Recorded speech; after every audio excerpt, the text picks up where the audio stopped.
Devant le kiosque où elle avait fait cette étrange rencontre, Alice ressentit un profond mal-être, une inquiétude soudaine. Elle s'arrêta et Daldry, devinant son malaise, se tourna face à elle.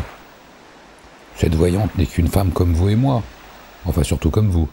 Bref, ne soyez pas inquiète, nous allons faire le nécessaire pour vous désenvoûter. Vous vous moquez encore de moi et ce n'est vraiment pas gentil de votre part. Je voulais juste vous faire sourire, Alice.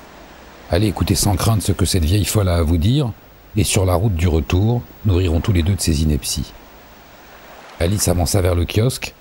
La devanture était fermée, mais un ray de lumière s'échappait des volets. Elle fit le tour et frappa à la porte. « Entre !» ordonna la voyante. « Viens te réchauffer près du poêle. Alors comme ça, tu es revenu me voir. » « Je suis revenu parce que l'on m'y a poussé.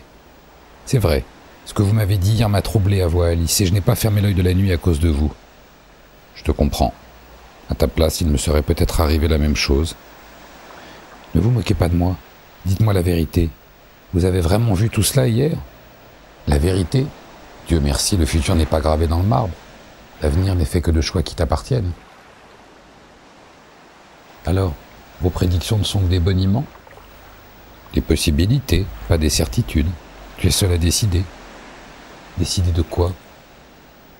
De me demander ou non de te révéler ce que je vois. Mais réfléchis à 2 fois avant de me répondre. Savoir n'est pas toujours sans conséquence. La voyante retourna les mains d'Alice, paume vers le ciel. Il y a 2 vies devant toi, Alice. Celle que tu connais et une autre qui t'attend depuis longtemps. Ces 2 existences n'ont rien en commun. L'homme dont je te parlais hier se trouve quelque part sur le chemin de cette autre vie et il ne sera jamais présent dans celle que tu mènes aujourd'hui. Partir à sa rencontre te forcera à accomplir un long voyage, un voyage au cours duquel tu découvriras que rien de tout ce que tu croyais être n'était réalité. Je ne comprends rien à ce que vous me racontez. Ça n'a aucun sens, protesta Alice. Peut-être. Après tout, je ne suis qu'une simple voyante de fête foraine. Un voyage vers où ? Vers là d'où tu viens, ma chérie, vers ton histoire.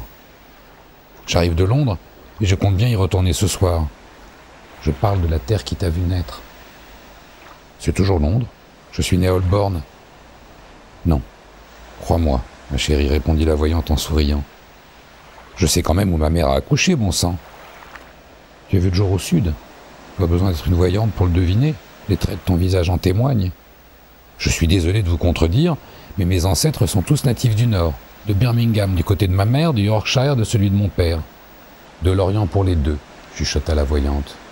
Tu viens d'un empire qui n'existe plus, d'un très vieux pays distant de milliers de kilomètres.